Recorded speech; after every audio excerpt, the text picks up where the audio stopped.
Hey everybody, I'm Carl, and welcome back to my dark anthology. Today's story is going to be a little political and a little controversial, but it does reflect some of the concerns I have over the next coming years. Please take the time to watch it, and please comment your thoughts one way or the other, whether you think this story is completely off base or you share the same concerns as I do. And of course, as always, I'd really like your feedback on the video and the story itself. I still consider myself new to writing, and I would appreciate any feedback as far as that is concerned. Without any further ado, this is The Restoration. October sunlight filtered through the open garage door, catching dust motes and the steam rising from David's coffee mug. The '67 Mustang skeleton dominated the space, its bare metal frame a promise of what could be. John Anderson wiped his hands on a shop rag, studying the engine block they'd just finished cleaning. "Looking good, Dad," Emma called from underneath the car, her voice muffled by the creeper she was laying on. At 18, she handled tools with the same confidence she'd shown in David's 7th grade English class, back when everything in her world was falling apart.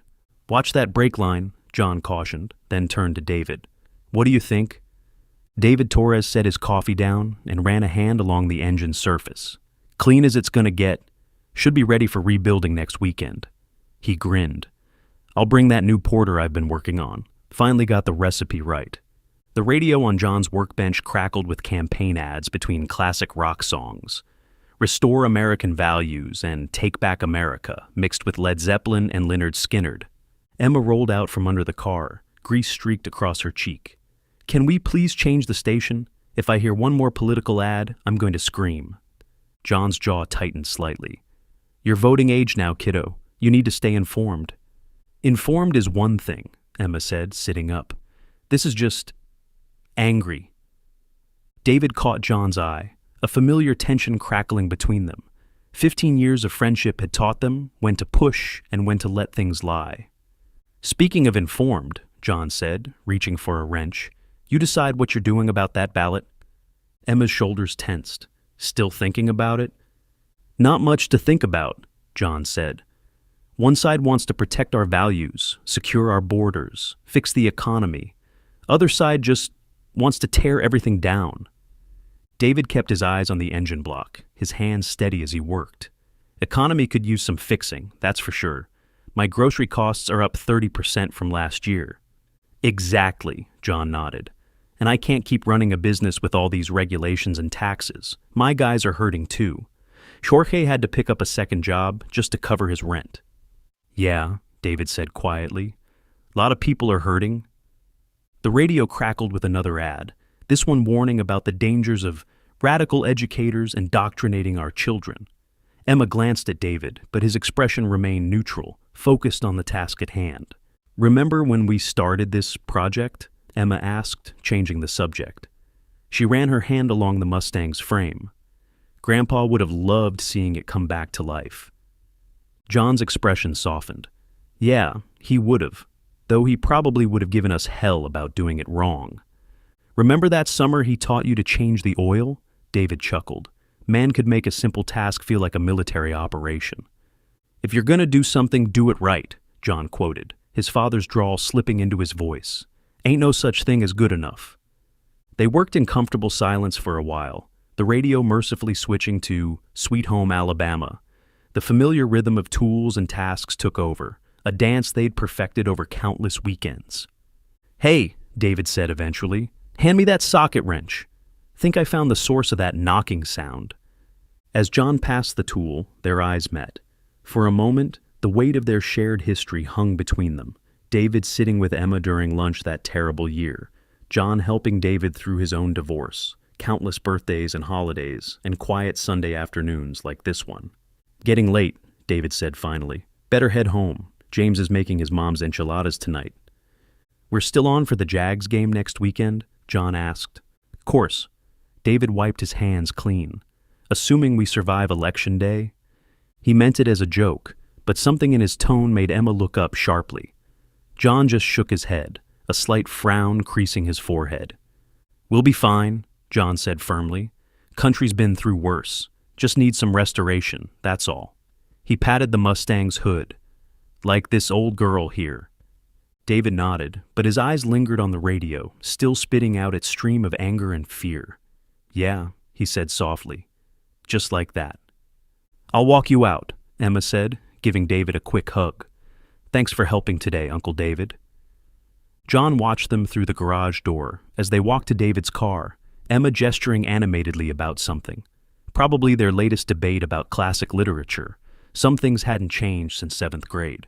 When Emma returned, she was quieter, thoughtful. She picked up a rag and started cleaning tools, a habit David had instilled in her years ago. Dad, she said finally, don't you think some of this election stuff might... they're talking about banning books, investigating teachers. David's a teacher. That's different, John said, not looking up from the engine. They're after the radical ones, the troublemakers. David's a good teacher, sticks to the classics, none of that political stuff. And what about when they talk about protecting traditional marriage or securing our borders? David and James... Look, John interrupted, his voice firm but gentle. David's family. Politics is politics, but that doesn't change how I feel about my friends. Besides, they're going after illegal immigration, not people like David who did things the right way. Emma set down the wrench she'd been cleaning, harder than necessary. That's not how it worked in history, Dad. They always start with. Emma Jean Anderson, John's tone carried a warning. I know you learned a lot in that AP history class, but this is different. This is about protecting our values, our way of life. David understands that. Does he? Emma asked quietly. Have you ever actually asked him? John didn't answer, just reached over and turned up the radio. Jimmy Buffett filled the garage, drowning out the questions neither of them wanted to face. Emma stared at her father's back as he busied himself with the engine, his shoulders tense. She knew that body language, the same way he got whenever someone at church brought up lifestyle choices, or when the pastor started talking about protecting our children from harmful influences.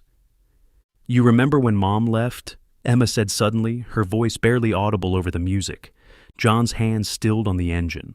Emma, no, Dad, listen. When she left, when she chose drugs over us, who was there? Who made sure I ate lunch every day that first month? Who stayed late after school just so I'd have somewhere safe to do homework while you were working double shifts? That's not the same thing. It is the only thing, Emma's voice cracked. David was there for us. He didn't care what anyone at school said about the druggie's daughter.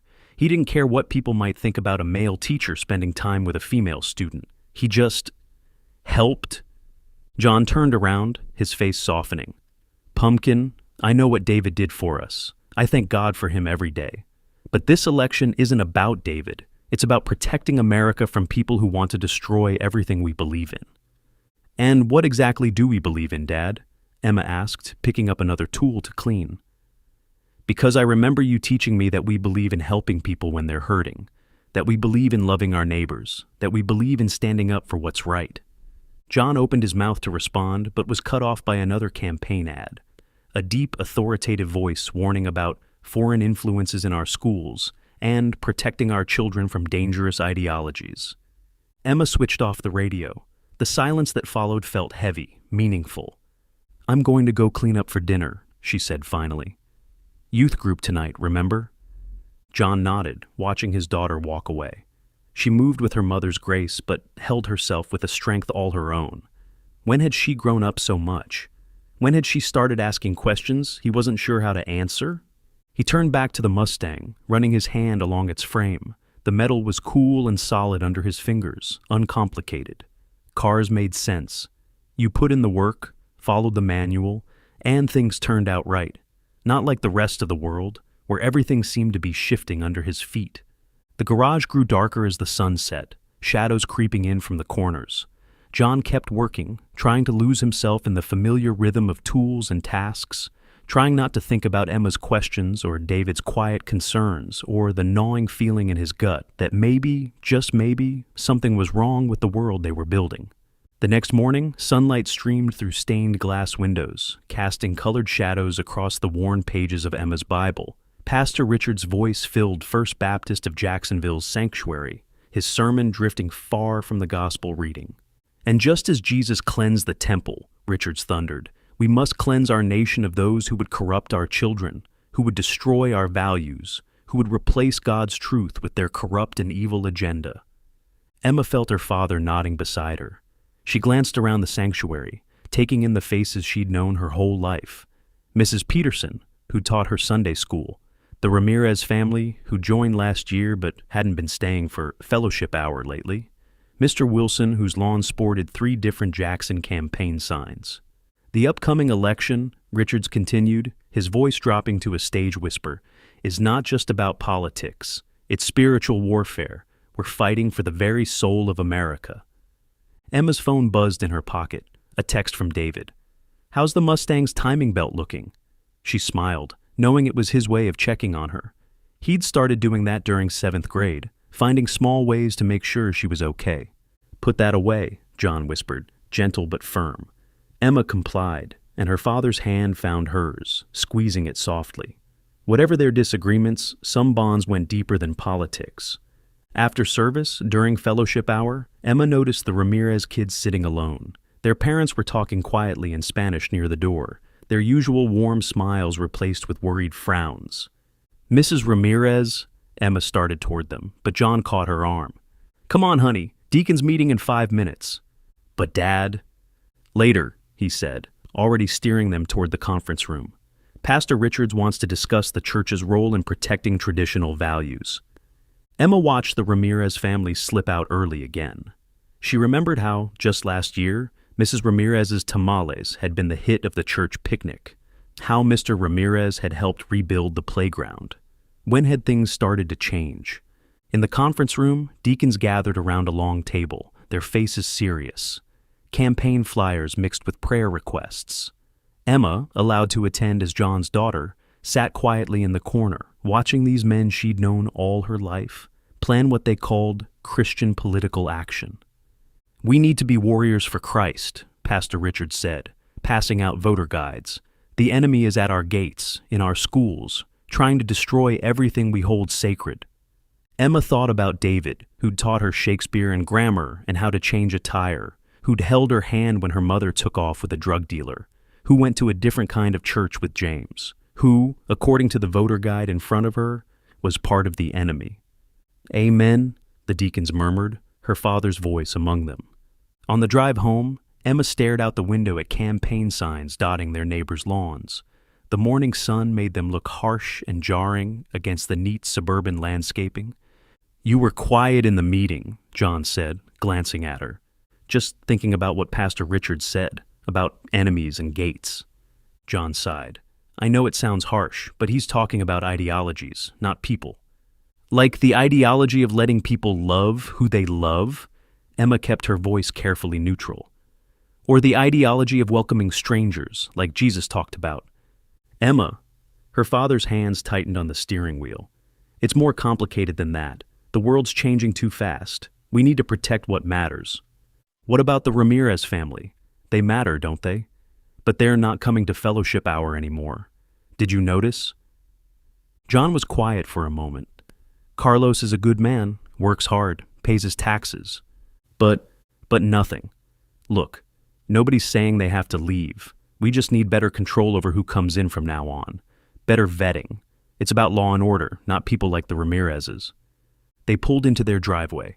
The Mustang's outline was visible through the garage window, waiting for next weekend's work. Dad, Emma said as he turned off the engine, what if they start vetting people like David and James next? What if... That's different, Mike cut her off, but his voice lacked conviction. David, he's family. And the Ramirez's aren't... John got out of the car without answering. Emma watched him walk toward the house, his shoulders hunched against questions he didn't want to face. That evening, the glow of the TV filled the living room. John sat in his recliner, remote in hand, while Emma curled up on the couch with her laptop. The news switched between coverage of a campaign rally and scenes of protest outside. Look at this mess, John muttered, gesturing at the protesters. These people don't even know what they're angry about. Emma glanced up from her laptop. Actually, they're protesting the new voter ID requirements. Says here it could prevent 20% of Latino citizens from... CNA News says it's just about election security, John interrupted, changing channels, making sure only legal votes count. Dad? Emma turned her laptop around. The state's own data shows almost zero cases of voter fraud, but thousands of citizens could lose their right to vote. John shifted uncomfortably. You can't trust everything you read online, honey. These fact checkers, they're all biased. Like CNA isn't. The words slipped out before Emma could stop them. John's jaw tightened. On screen, the crowd cheered as candidate Jackson called for a restore to order and protect real Americans. Emma's phone buzzed, a text from David. Grading papers. Found that essay you wrote in 7th grade about To Kill a Mockingbird. Still proud of you and all the hard work you've done. She looked up at her father, remembering how he'd taught her to stand up for her beliefs, to fight for the underdog. When had that changed? The news switched to a story about teachers being investigated for inappropriate materials, classic books now deemed dangerous. Emma watched her father's face, searching for any sign of concern for David, but John just nodded along with the reporter's warnings about radical educators. Maybe we should work on the Mustang, Emma suggested suddenly. Still got an hour of daylight. John's face softened. Rain check, kiddo? Pastor Richards asked me to help with the voter outreach program tonight. The one targeting suspicious registrations in Hispanic neighborhoods? Emma, her father's voice carried a warning. It's about election integrity, that's all. But she knew deep down it wasn't. As John left for his meeting, Emma opened her laptop again. Senator Jackson's words echoed from the TV. We'll decide who the real Americans are. She thought about David, about the Ramirez family, about all the people who'd made their community what it was. Real Americans. Who got to decide what that meant? The next 2 weeks passed in a blur of campaign ads and rising tension. The Mustang sat neglected in the garage as John spent his evenings at voter outreach meetings and Emma buried herself in election research. Their Sunday dinners with David and James became quieter, heavy with things left unsaid. Then came election night. Inside, John and Emma sat in tense silence as results scrolled across the TV screen. Red and blue maps flickered, numbers ticked up, and pundits talked over each other with increasing urgency. Florida's looking good, John said, leaning forward in his recliner. Strong turnout in the rural counties. Emma refreshed her phone, scanning local results.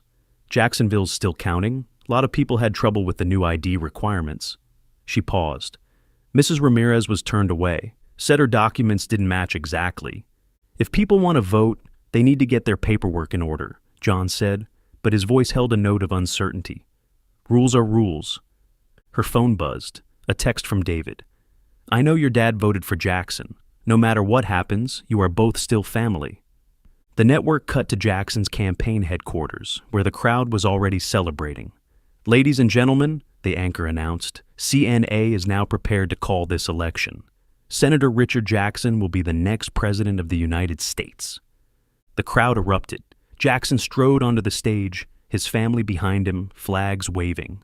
Emma watched her father stand, pride and relief washing over his face. My fellow Americans, Jackson began, his voice deep and certain. Tonight, we take back our country. Tonight, we restore our values. Tonight, we decide who the real Americans are. John cheered with the crowd on TV. Emma stared at her phone, at David's message blinking on the screen. She looked up at her father, his face glowing in the TV's light, and wondered if he understood what real Americans meant to people like Jackson. This is it, kiddo, Mike said, grinning. Things are finally going to change. Yeah, Dad, Emma whispered, her voice lost in the roar of the crowd. They really are? 2 weeks after the inauguration, the garage was filled with the sound of metal on metal as John and David hunched over the Mustang's engine block. Emma sat cross-legged on a workbench, scrolling through her phone while the radio played quietly in the background. There was a chill in the air from last night's unexpected freeze that even their hot coffees had difficulty fighting off. Hand me that wrench, David asked, his voice muffled from inside the engine compartment. Think I've found the problem with the timing belt. John passed the tool, then wiped his hands on a shop rag. About time. Been fighting with that all week. He glanced at the engine. Original parts are getting harder to find. The radio switched from classic rock to news. President Jackson signed another executive order today, implementing his Patriotic Education Initiative. The order requires schools receiving federal funding to adopt a new American heritage curriculum and prohibits the teaching of divisive concepts. Emma's head snapped up. David, isn't that... Yeah, David said quietly, his hands steady as he worked. Got the email this morning. All teachers have to submit their lesson plans for patriotic review by the end of next week. John straightened up. Well, that's good, isn't it? Getting back to teaching real American history instead of all this critical race theory stuff. Dad, Emma started, but David caught her eye, giving a slight shake of his head. It's a bit more complicated than that, John, David said, his voice carefully neutral. They're talking about removing To Kill a Mockingbird from the curriculum. Huck Finn, too. Those are classics, John frowned. You've been teaching those for years. Apparently, they promote racial division now. David's wrench slipped, clanging against the engine block. Sorry. Anyway, it's not just the books. They want us to not teach about anything that America ever did wrong. No Trail of Tears, no internment camps, no segregation. Maybe that's not so bad, John said, reaching for another tool.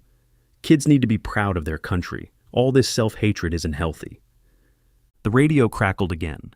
In other news, President Jackson's newly formed Military Readiness Council has recommended the immediate retirement of several top generals, citing concerns about their commitment to traditional military values. Jesus, David muttered. They're really doing it. John glanced up. Doing what? Those generals were all politicized anyway, too busy with their diversity training to focus on actual defense. John, David's voice was still calm, but Emma noticed his knuckles whitening on the wrench. First of all, the military is meant to be apolitical. That is supposed to give the officers the ability to say no to an order that is illegal. If the military are all his guys, they aren't likely to tell him no. Not to mention, these are combat veterans, career military officers with decades of experience. Losing all that experience just makes us weaker. And now they'll get to enjoy their retirement, John said firmly. Jackson's the commander-in-chief. It's his right to pick his own people. People that he knows are going to be loyal, David inserted. Loyal to him, not to America. The radio switched to coverage of protests in Washington. Police have deployed tear gas against violent protesters. Emma turned up the volume slightly, but John reached over and switched stations. Don't need to hear about those troublemakers, he said. They're just sore losers trying to divide the country. They're citizens exercising their rights, Emma said quietly. Like you taught me about in the Constitution. Not when they're destroying property, John countered. Law and order has to come first. David straightened up from the engine, wiping his hands.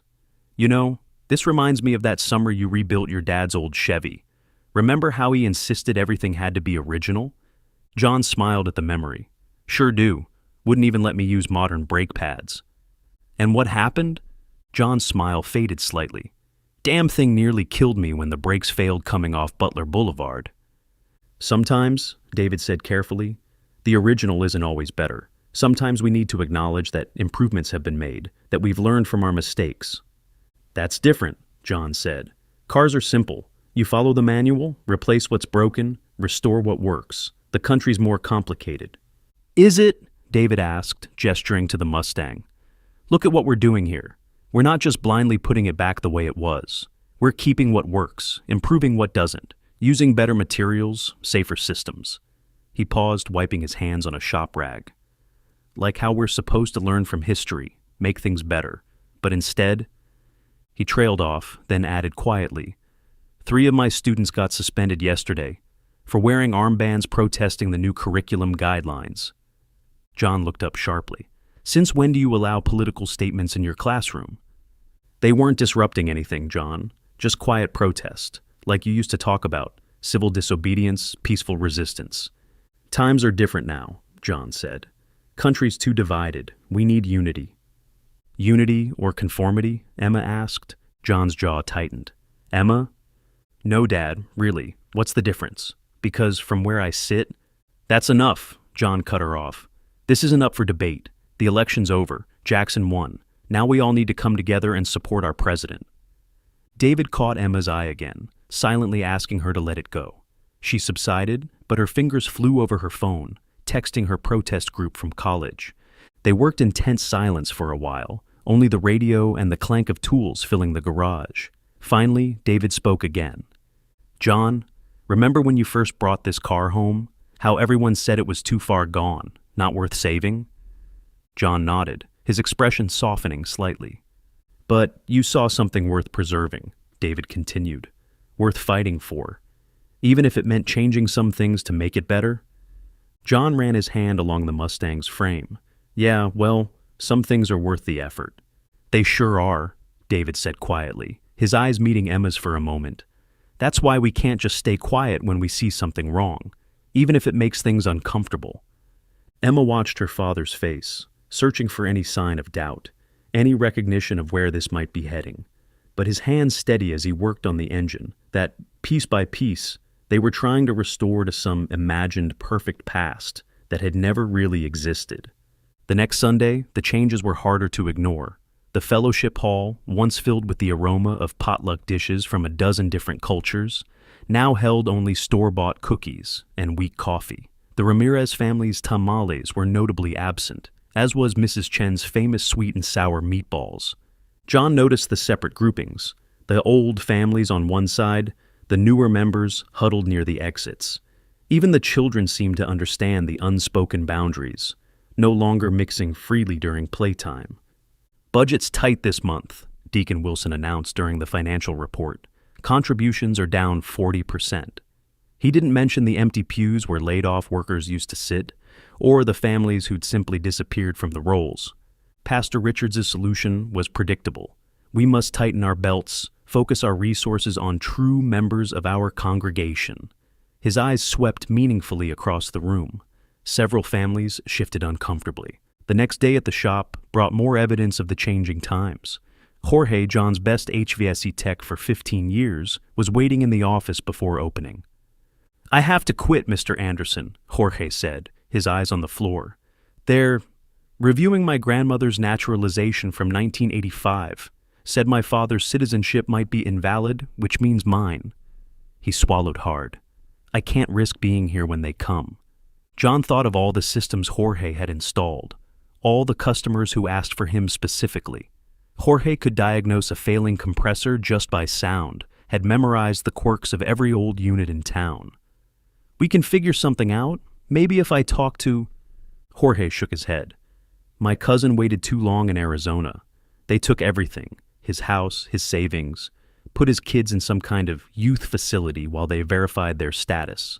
Nobody's seen them since. They're going back generations now, invalidating marriages, birth certificates.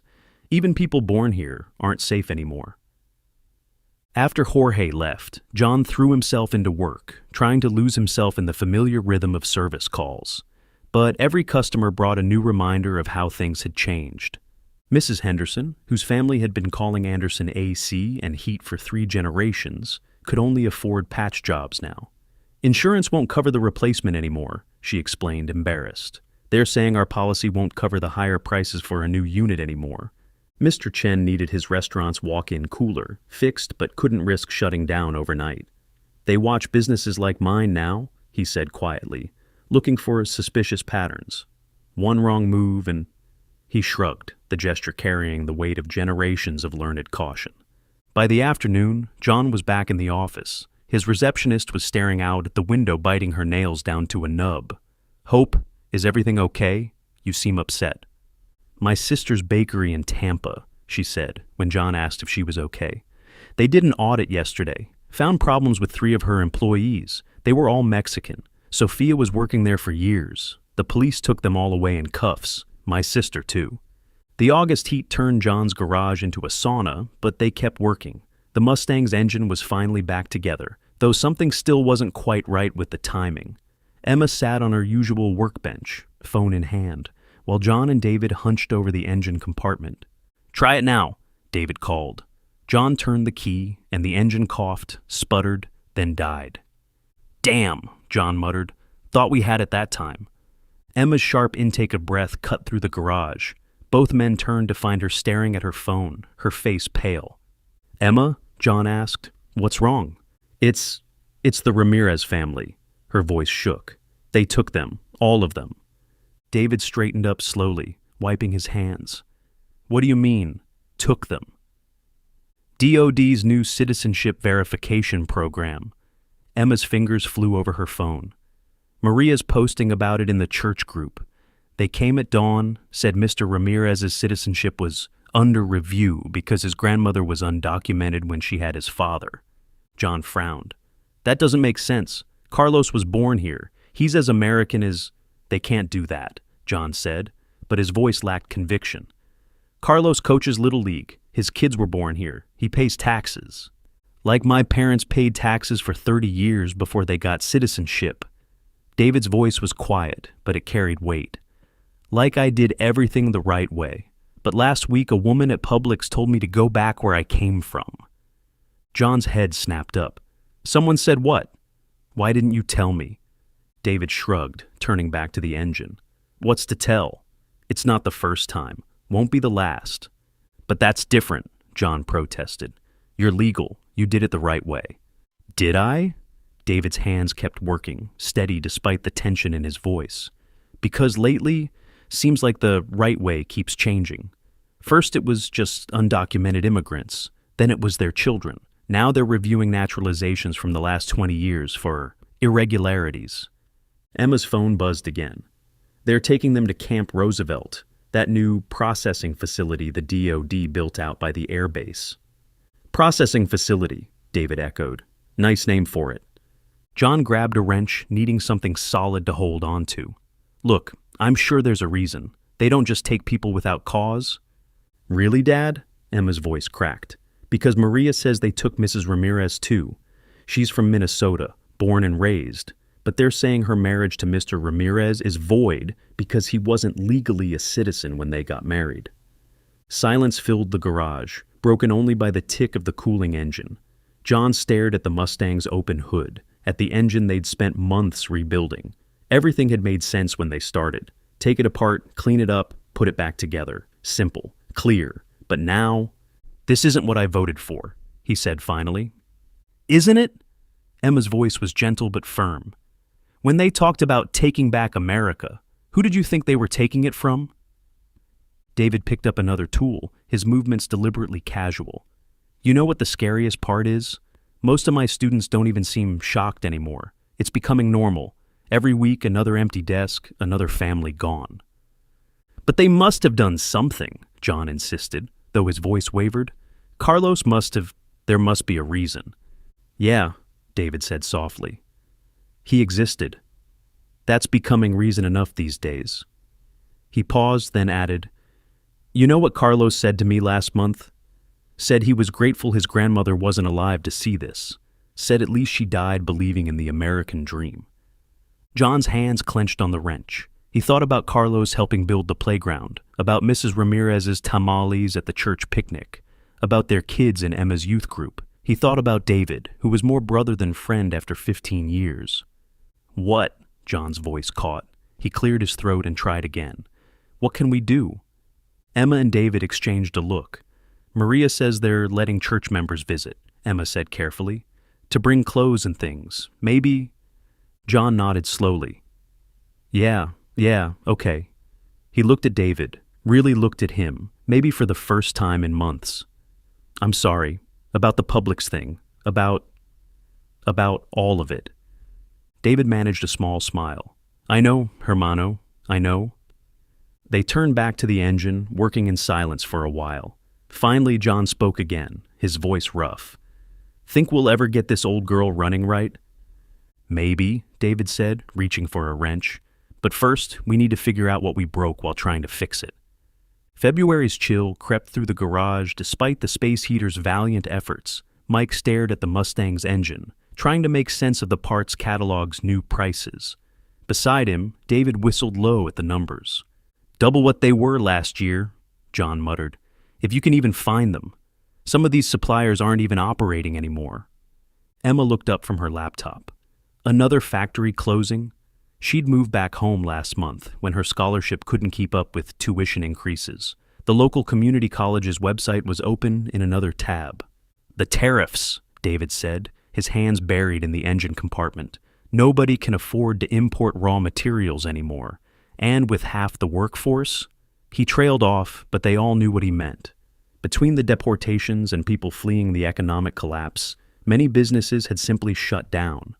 John's phone buzzed, another supplier saying they couldn't fill his shop's order, third one this week. He'd already had to lay off 2 mechanics, good men with families, the kind of men who'd voted for Jackson, believing in his promises of American prosperity. "Found one," Emma said suddenly. "Guy in Georgia's parting out a 67. He's got the timing gear we need." "What's he asking?" John's voice was resigned. Emma winced. $250 plus shipping. Jesus. John ran a hand through his hair, now more gray than brown. "That part was $90 last year." "Everything's twice as expensive now," David said dryly. "Except teaching supplies. Those are 3 times more expensive when you can get them. District's talking about going to 4-day weeks to save money." John grabbed a wrench, craving the weight of something substantial in his grip. It wasn't supposed to be like this. Jackson said the tariffs would bring manufacturing back, create jobs. Like deporting 12 million people would solve the labor shortage. Emma's voice was gentle but firm. Or like cutting off trade with our biggest partners would lower prices. "Emma," John started, but his heart wasn't in it anymore. The numbers didn't lie. His business was barely staying afloat, and he was one of the lucky ones. Main Street looked like a ghost town, half the stores empty. The church food bank, where he volunteered Wednesdays, had lines around the block, mostly middle-class families who'd never needed help before. David's wrench slipped, clanging against the engine block. "Sorry, it's getting hard to see in here." He reached for the work light, but it flickered and died. "Perfect." "Sorry, we are out of batteries," Emma said. "They're hard to find. You know they come from China. They're pretty expensive now." John checked his wallet, found it empty except for a Jackson food ration card. The irony wasn't lost on him. "Remember when we started this project? Thought we'd have her running by Christmas." "Which Christmas?" David asked, but his attempt at humor fell flat. They all remembered last Christmas, the small crowd shopping at the stores, the bare grocery shelves, the patriotic austerity speeches on TV. Emma's phone chimed with a news alert. They're expanding Camp Roosevelt again, adding another 10,000 beds. Where are they finding the money for that? David wondered, when they can't even keep schools open 5 days a week. John thought about Carlos Ramirez, still detained after 6 months, about his kids who should have been in David's class this year, about all the small businesses, like his own, that were 1 bad month away from closing. We could... John started, then stopped, started again. Maybe we could visit this weekend. Take some supplies. David and Emma exchanged a look. They'd been making regular visits to Camp Roosevelt, though Mike had always found excuses not to go. Too busy at the shop, too much work on the Mustang, too many deacons meetings. "Yeah, Dad," Emma said softly. "We could do that." John nodded, not trusting his voice. He turned back to the engine, but the parts blurred before his eyes. Everything had made sense 2 years ago. Protect American jobs, secure the borders, restore order. Simple solutions that they told me they would fix all the problems. Now he couldn't even fix a damn car. "Found another supplier," Emma said after a while. "In Mexico." Her voice carried a hint of irony. "Parts are cheaper there. If they were still allowed to sell to us..." "Doesn't matter," John said quietly. "Dollar's too weak now anyway." They worked in silence for a while, trying to make do with what they had. The space heater sputtered and died, another victim of the rolling blackouts. In the darkness, the Mustang skeleton looked almost accusatory. "You know what Carlos used to say?" David's voice cut through the gloom. "About classic cars? Said they were like his grandmother's stories about coming to America. Lot of broken parts, lot of hard work, but worth it because you were building something better." John's throat tightened. He thought about his own grandmother's stories, about the Depression, about pulling together, about helping neighbors even when you had nothing yourself. "Maybe," he said finally, "maybe we've been trying to restore the wrong things." Outside, another military convoy rumbled past, heading toward Camp Roosevelt. But this time, John didn't avoid David's eyes. This time, he held his friend's gaze and saw in it a reflection of his own growing certainty that something had to change. "So," Emma said into the darkness, "what are we going to do about it?" The question hung in the air, heavy with possibility and fear. John looked at the Mustang, at his daughter, at his friend. at the life they were trying to restore, piece by broken piece. "We start with what we can fix," he said finally, "and work our way up from there." The sun was setting when they heard a car sputter into the driveway, the engine's uneven idle making David wince. "That'll be James," he said, wiping his hands. "Timing shot on the Civic. Been meaning to look at it, but—" "Thought you had that Subaru?" John asked, remembering the newer car James used to drive to his practice. "Had to sell it," David said quietly. "Medical board's new insurance requirements, plus with the registration fees doubling for non-traditional households." He shrugged, trying to keep his tone light, but Emma caught the strain in his voice. James appeared in the garage doorway, still in his scrubs, looking tired but brightening at the sight of them. "How's the patient?" he asked, nodding toward the Mustang. "Better than yours from the sound of it," David teased, crossing to kiss his husband hello. Even after 12 years together, Emma noticed they still lit up around each other. "You should hear Mrs. Chen's blood pressure when I tell her to take it easy," James said. "Speaking of which," he pulled a paper bag from his coat pocket. "Her son sent more dumplings, said to share with our other family." John started to protest, but James held up a hand. "Doctor's orders. Emma needs protein for all this mechanical work she's doing." Emma grinned. James had been fussing over her diet since she was in middle school, when he first noticed her skipping lunches after her mom left. He'd started bringing extra food to David's classroom, casual offerings that somehow always ended up in her backpack. "Remember when you tried to teach me to use chopsticks?" she asked, accepting a dumpling. "At that career day lunch?" "You stabbed yourself in the thumb," James laughed. "Gave me my first patient at the school." "And your last," David added, "once the administration found out we were dating." A shadow crossed James's face. "Different times then. At least they just asked me not to volunteer anymore. Now they're talking about reviewing all medical personnel who work with children." John looked up sharply. "They can't do that. You're a doctor." "They can do whatever they want, John," James said softly. "Why do you think we sold the Subaru? Need to keep cash liquid just in case." He trailed off, but they all heard the unspoken words. "In case we have to leave." David moved closer to his husband, their shoulders touching. Emma remembered when they first started dating, how careful they'd been around John, until the night David's ex-wife tried to use their relationship to get full custody of his kids. John had marched into court, testified that James was the best thing that had ever happened to their extended family. The judge, an old fishing buddy of John's father, had dismissed the case on the spot. "Hey," John said suddenly, "you know what would help with your electric bills? I could install one of those new smart thermostats I've been saving. Better than letting it go to waste in my shop." James blinked. "You'd want—" "Course we would," Emma chimed in. "Family discount, though. And you have to help install it." "I barely manage my phone settings," James protested, but he was smiling. "About time you learned some practical skills," David said. "You're always saying doctors should have hobbies outside of medicine." "Pretty sure I meant golf or tennis," James laughed. "Not crawling around in attics with ductwork." "Too late," Emma declared. "You're one of us now. One of us, one of us. Gooba gaba."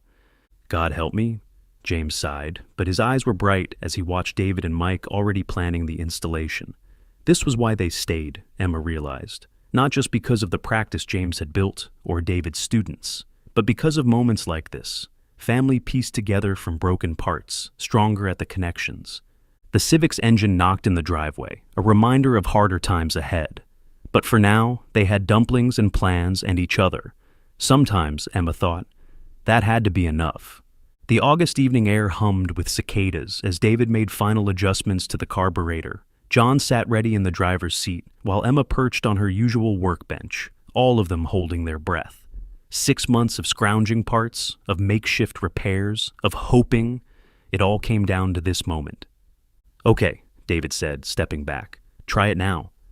John turned the key. The engine coughed once, twice, then roared to life. The sound was perfect. A deep, healthy rumble that echoed off the garage walls. For a moment, none of them moved, as if afraid any sudden motion might break the spell. Then Emma whooped, jumping down from her perch. "You did it! You actually did it!" "We did it," David corrected, grinning as he wiped his hands. "All of us." John revved the engine slightly, his face glowing with pride. The Mustang responded smoothly, purring like it had just rolled off the assembly line. He cut the engine and got out, running his hand along the car's frame. "Never thought we'd see her running again," he said softly. "Not with everything?" He trailed off, but they understood. With parts nearly impossible to find, with inflation making every purchase a struggle, with the world seeming to fall apart around them, finishing the car had become more than just a project. It was proof that some things could still be fixed. "Calls for a celebration," David said, reaching into a cooler. He pulled out 3 bottles of his home-brewed porter, a luxury these days, with commercial beer prices through the roof. "Been saving these for a special occasion." They settled into their usual spots, John on an old lawn chair, David leaning against the workbench, Emma cross-legged on top of it. The garage felt different somehow, warmer, more like home than it had in months. "To the Mustang," David said, raising his bottle, "and to family." They clinked bottles. Emma pretended to sip hers, David noticed, barely wetting her lips. Come to think of it, she'd been quieter lately, missing their usual Sunday dinners. Even now, as John and David discussed plans for the car's first real drive, she seemed distracted, lost in thought. "So," David said during a lull, keeping his tone casual, "how's that new boyfriend of yours? Jason, right? Haven't heard you mention him lately." Emma placed her bottle down on the workbench purposefully. "Emma?" Mike started to rise with a father's worry on his face. "I'm sorry," she whispered. "I'm so sorry, Dad. I'm pregnant." The garage went silent except for Emma's quiet sobs. John sank back into his chair, his face unreadable. "Billy," he said finally, his voice tight. "He knows?" Emma nodded. He left. Said he couldn't handle a baby. Said it was my fault and my problem. Said he's moving north to try to find work." John's hands clenched into fists, but before he could speak, David stepped forward. "Does anyone else know?" "Just Maria," Emma said, wiping her eyes.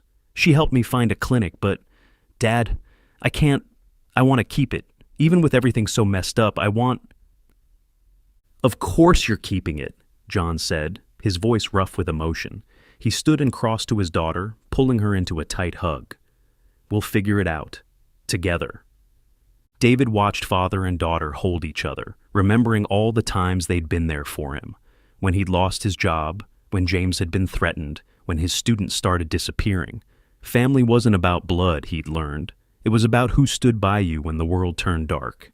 "You know," he said thoughtfully, "I seem to remember a certain single father, about 8 years ago, scared out of his mind about raising a daughter alone." John looked up, managing a weak smile. Seemed to remember a certain English teacher who made sure that little girl always had somewhere safe to go after school. "And now look at her," David said softly. "Strong enough to face this head on, honest enough to tell us the truth. You did good, John. Both of you did good." Emma wiped her eyes, looking at the Mustang. "What are we going to do, Dad? Everything's so expensive, and the hospitals—" "We'll figure it out," David repeated firmly. "James can help with the medical stuff. And the car?" David paused thoughtfully. "My students need somewhere to learn about real American values, like family taking care of family." He squeezed Emma's shoulder. "Besides, that baby's going to need to learn about classic cars from someone who knows what they're doing." John laughed, a real laugh for the first time in what felt like years. "You saying I don't know what I'm doing, Torres?" "I'm saying that carburetor would still be giving us fits if I hadn't fixed your adjustment last week." Emma watched them banter, her heart lightening. Outside, the world was still broken, still scary. But here in the garage, with the purring Mustang and the 2 men in the world who meant the most to her, she felt something she hadn't felt in a long time. Hope.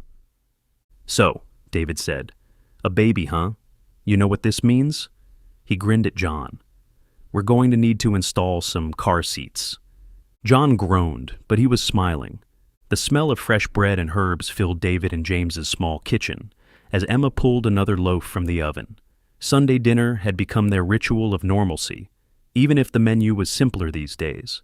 The garden she'd started in March, with James's patient guidance, had flourished. Tonight's salad came entirely from the backyard. "That basil's looking good," James said, peering over her shoulder at the herbs she was chopping. His hands were precise as he sliced tomatoes, each movement efficient from years of practice. Despite the gray touching his temples, his dark eyes were warm and bright behind his glasses. "Told you that corner spot would get the right amount of sun?"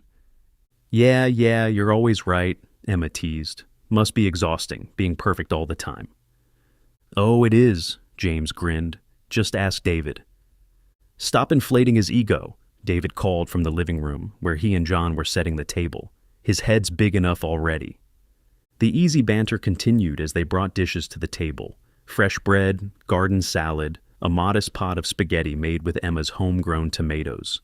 In another time, it might have seemed like a simple meal, but these days, having enough to share was a luxury worth celebrating. "Remember when you used to kill every plant you touched?" James asked Emma as they settled around the table. "Now look at you, practically feeding the whole family." "Well, some of us had a very patient teacher," Emma said, "even if he did spend half of medical school growing the special herbs in his dorm room window." "Had to pay for books somehow," James shrugged. "Besides, those herbs got me through more than a few anatomy finals." John raised an eyebrow, and James quickly added, "The legal kind, John. Chamomile, peppermint, I promise." They fell into the comfortable rhythm of passing dishes and sharing stories. James talked about his family practice, now overwhelmed with patients who couldn't afford the big hospitals. David shared news about former students who still kept in touch, though his voice tightened when mentioning those who had disappeared into the system. John updated them on the AC and heating shop, still struggling but surviving. Emma was quieter than usual, John noticed. His father's eye caught the slight tremor in her hand as she reached for her water glass, the way she barely touched her food. He'd been watching her carefully since she'd told them about the pregnancy, worried about how she was handling the stress. "Emma?" he asked softly. "Everything okay?" The table went silent. Emma set down her fork, her face pale. I had some pain yesterday, and this morning. There's something wrong." John straightened. "What kind of pain?" "Where?" "Sharp, lower right side, and there was some bleeding." Emma's voice shook. "I didn't want to worry anyone, but—" James put his hand gently over hers. "Do you want me to tell them?" Emma nodded with tear-filled eyes. "She called me yesterday," James said, meeting David and John's concerned looks. "I got her in for an ultrasound at the clinic." He gently squeezed Emma's hand.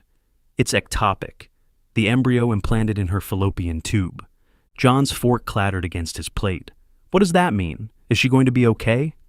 James took a deep breath, choosing his words carefully. "An ectopic pregnancy can't survive. The tube isn't meant to support a growing embryo. If left untreated—" He squeezed Emma's hand a little more.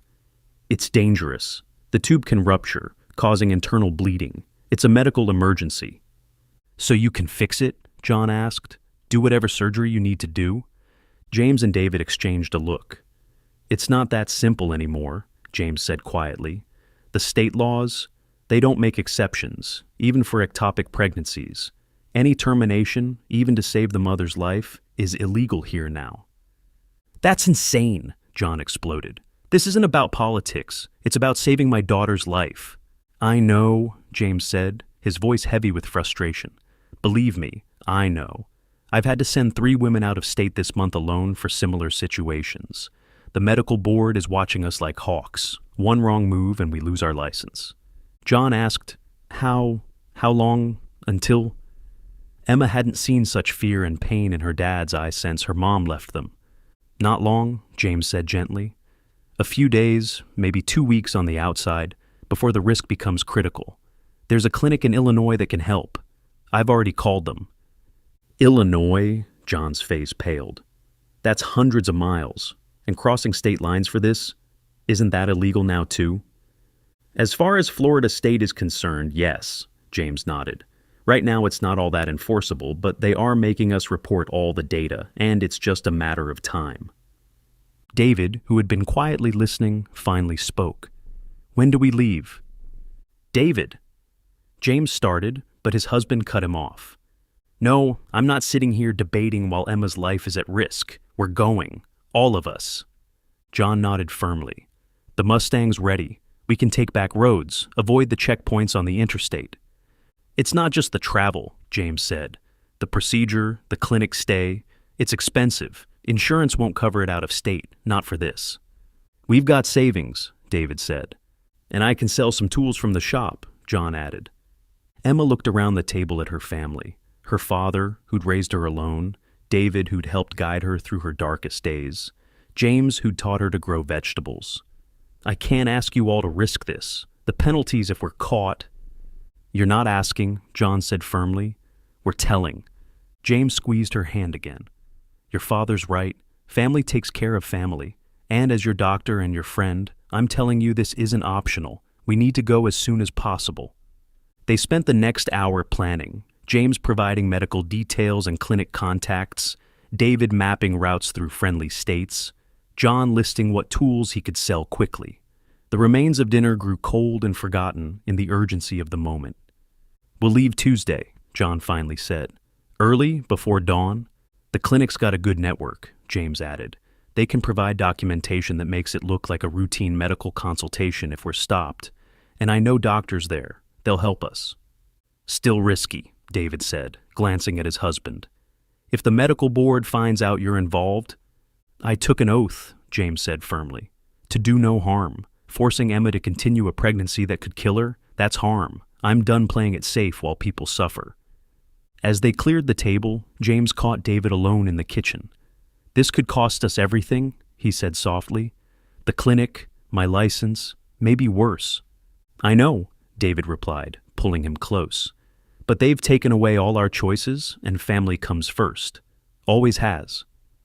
Outside, cicadas sang in the growing darkness. Emma's garden swayed gently in the evening breeze, the tomato plants heavy with fruit, the herbs releasing their fragrance into the air. Life persisted, James thought.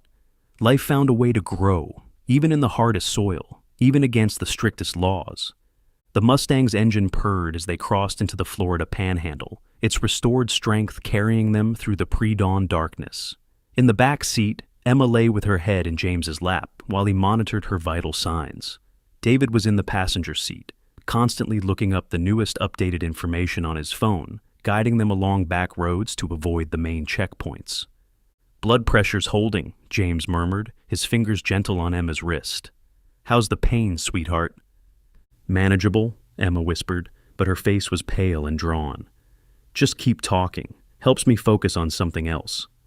Remember when you first started that garden? James asked, trying to keep his voice steady. You killed 3 tomato plants in the first week. Your fault. Emma managed a weak smile. Should have warned me about overwatering.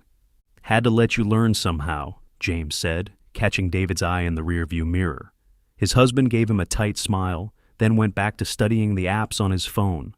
John's knuckles were white on the steering wheel, his eyes constantly darting to the rearview mirror. The Mustang's engine seemed too loud in the pre-dawn quiet, its rumble carrying too far in the still air. County line coming up? David said softly. Should be clear this time of morning, but... Red and blue lights suddenly flared behind them. John's heart stopped. County sheriff, David reported, twisting to look back.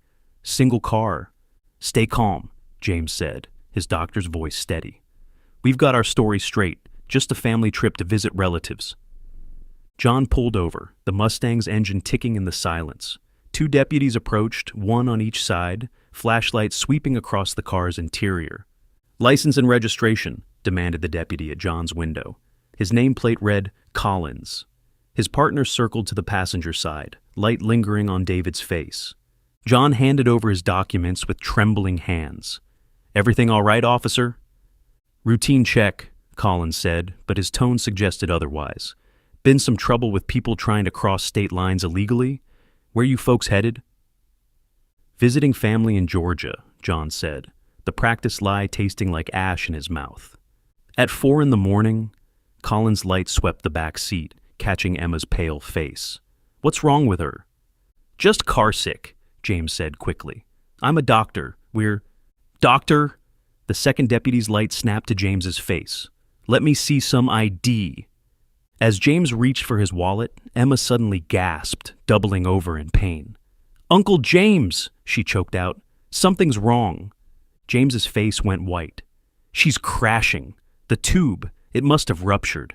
He reached for his medical bag, but Colin's partner grabbed his arm. "Don't move," the deputy snarled. "Nobody's going anywhere until we figure out what's really going on here." "She needs help," James tried to pull free. "She's bleeding internally." Collins yanked open the driver's door, dragging John out. "Out of the car! All of you, now!" "Please," John begged. "My daughter's dying." Emma screamed, the sound cutting through the night. James lunged for his bag, but the deputy slammed him against the car. David moved to help his husband, and suddenly everything exploded into violence. The shot cracked across the empty highway.